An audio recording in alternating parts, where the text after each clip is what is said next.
중국 경제가 지난해 5% 성장률을 기록했다고 해요. 많은 도전 속에서 5%를 기록한 건데 이게 뭐 목표치를 달성했다라고 볼 수 있는 거죠? 예, 지금 뭐 중국 정부에서는 여러 가지 재정 정책 이런 것들을 활용해서 예. 정부가 제시했던 5% 성장률 목표를 달성하는 데는 성공을 한 것으로 보여집니다. 그런데 우려되는 점은 분기별 성장률을 나눠봤을 때 1분기에는 5.4%, 2분기 5.2, 그다음에 4분기에는 4.5%까지 계속 연 후반으로 갈수록 예. 성장률은 줄어드는 그런 추세를 보였기 때문에 이런 성장 동력이 계속 둔화되고 있는 것은 여전하다라는 우려가 제기되고 있고요. 그러면 왜 그러냐 하면 중국이 이 부동산 시장 침체로 예. 인해서 소비와 투자가 침체되는 이 내수 침체가 여전히 경제의 발목을 잡고 있는 그런 상황입니다. 그런데 그럼에도 불구하고 5% 성장을 달성한 것은 역시 수출, 중국의 수출이 뭐 네네네. 5.5%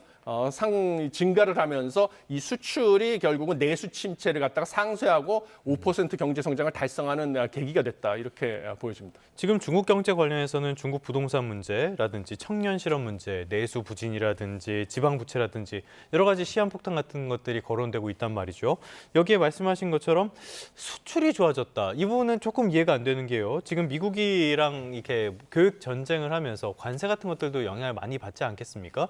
그런데 이렇게 수출이 개선될 수 있었던 배경은 뭘로 봐야 됩니까?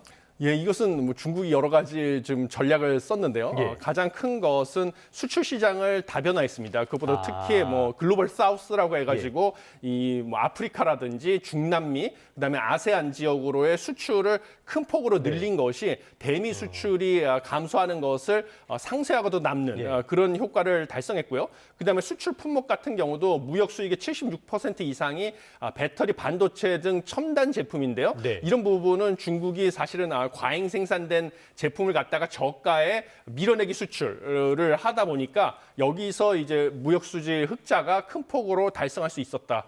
이렇게 보여집니다.